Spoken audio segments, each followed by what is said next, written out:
Hello friends, అందరూ బాగున్నారా? నేనైతే చాలా బాగున్నాను. ఇవాళ నేను మీ ముందుకి నోరూరించే కొత్త ఆవకాయతో వచ్చేసాను. ఇక్కడ కావాల్సిన ఇంగ్రీడియంట్స్ అన్నీ కూడా మేము రెడీ చేసుకున్నాము. చూడండి, ఇక్కడ మేము 70 చిన్న రసాల కాయలతో మేము ఇవాళ పచ్చడి పట్టబోతున్నాము. ఈ ఆవకాయ పచ్చడితో పాటు మా ఫ్యామిలీ మెంబర్స్ గ్యాదరింగ్ కూడా జరిగింది. సో వీడియో అనేది లాస్ట్ వరకు ఎండింగ్ వరకు చూసి ఎంజాయ్ చేయండి. ఒక రీల్ అనేది మేము చేసాం ఫ్యామిలీ మెంబర్స్ మొత్తం కలిసి. అండ్ ఈ వీడియో లాస్ట్ వరకు చూసి మీరు ఎంజాయ్ చేయండి. Hope you enjoy it. మీరు ఖచ్చితంగా ఎంటర్టైన్ అవుతారు ఈ వీడియో చూసి. ఆవకాయ పచ్చడికి కావాల్సిన ఇంగ్రీడియంట్స్ అన్ని రెడీ చేసుకున్నామని చెప్పాం కదా. ఇదిగో చూడండి, ఫస్ట్ ఆఫ్ ఆల్ కారం. ఇక్కడ మా అత్తయ్య గారు కారాన్ని మిరపకాయలు కొని వాటిని మిల్లులో కారం పట్టించారు. ఆవు పిండి మీకు తెలిసిందే. ఇక్కడ ఆయిల్ వచ్చేసి పప్పు నూనె వాడారనమాట, ఫ్రెష్గా అప్పుడే గానుగు నుంచి తెప్పించారు. సో ఇక్కడ ఆవు పిండి, కారం అండ్ క్రిస్టల్ సాల్ట్ అనేది యూజ్ చేసి దాన్ని మిక్సీ పట్టి అలా 3 ఇంగ్రీడియంట్స్ అనేవి మిక్స్ చేస్తున్నాం. కారం, ఆవు పిండి అండ్ క్రిస్టల్ సాల్ట్ మిక్స్ చేసింది. అండ్ ఇక్కడ ఆల్రెడీ ఆ వెల్లుల్లి రెబ్బలన్నీ కూడా ఒలిచి మెంతులతో ఆయిల్తో ఆల్రెడీ మిక్స్ చేసి పెట్టి పక్కన పెట్టారు. ఇప్పుడు పచ్చడి పట్టడానికి కావాల్సిన మామిడికాయ ముక్కలన్నీ ఒక బౌల్లో మెజర్ చేసుకొని, అంటే మీకు ఐడియా ఉంటుంది, సేరు, అర్ధ సేరు అలా ఉంటుంది కదా. ఇక్కడ సేరుకు సంబంధించి దాని తర్వాత దానికి తగ్గ ఈ కారం, యావపిండి, ఈ క్రిస్టల్ సాల్ట్ అండ్ వెల్లుల్లి రెబ్బలు ఇవన్నీ కూడా మిక్స్ చేసిన ఆ ఒక పొడిని వీళ్ళు మెజర్ చేసుకొని క్వాంటిటీకి తగ్గట్టుగా వీళ్ళు కలుపుతున్నారనమాట. నేనైతే ఫస్ట్ టైం ఇది మామిడికాయ పచ్చడి పట్టడం అయితే చూశాను. మీలో ఎంతమంది మీకు ఎక్స్పీరియన్స్ ఉందో నాతో కమెంట్.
చెప్పలి సీనునే పెట్టినాడు రోడ్డెత్తి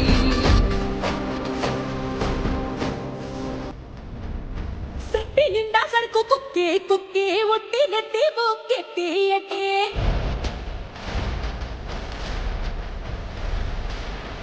నిండా సరుకు కుక్కే